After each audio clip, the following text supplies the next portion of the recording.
Today, we're doing something really fun.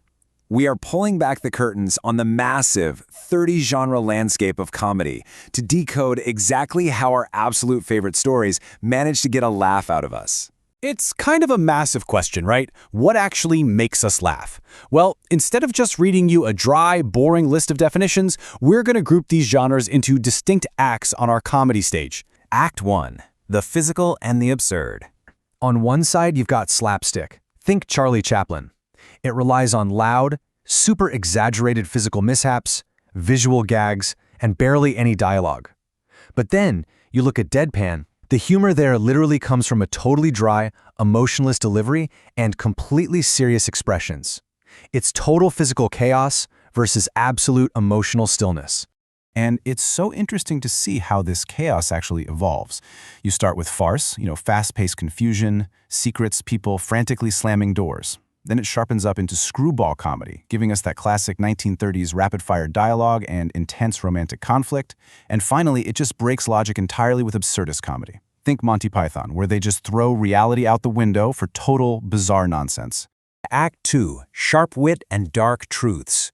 Satire is honestly incredibly powerful. It uses humor, irony, and wild exaggeration to directly criticize society, politics, or just human behavior in general.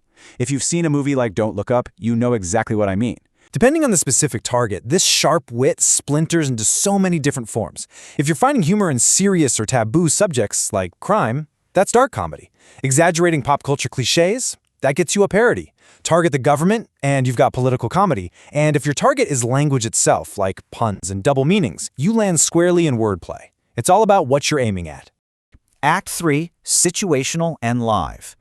Even romance is highly structured in the comedy world. A romantic comedy relies on an incredibly recognizable sequence that we all know by heart. You start with the meet-cute, you move through those clever misunderstandings, you force some emotional growth, and ultimately you arrive at that satisfying happy ending. Taking that familiarity even further, these genres pull comedy right out of our everyday human experience. Whether it's the familiar living rooms of sitcoms with a recurring cast, live stand-up routines, observational humor about family and shopping, or the completely unscripted brilliance of improv based on audience suggestions, they find the funny in the things we see and do every single day. If you just shift the situation or the environment, you invent entirely new genres. Put a character in a totally unfamiliar environment, boom, that's a fish-out-of-water comedy. Frame a fictional story in a fake documentary style, you've got a mockumentary. Set it in an office or a school, you get a workplace comedy. Add the awkwardness of growing up, and that's a coming-of-age story. Mash up masterpieces.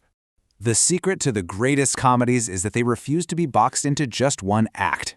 Take a show like The Office. It isn't just one thing. It brilliantly blends a workplace setting with classic sitcom tropes, frames the whole thing as a mockumentary for those iconic direct-to-camera stares, and fills it to the brim with exaggerated character comedy. That precise layering is what makes it a masterpiece. Or look at a classic like Ghostbusters. This movie literally layers horror, science fiction concepts, high-stakes action, and the supernatural all into one seamless, hilarious ride.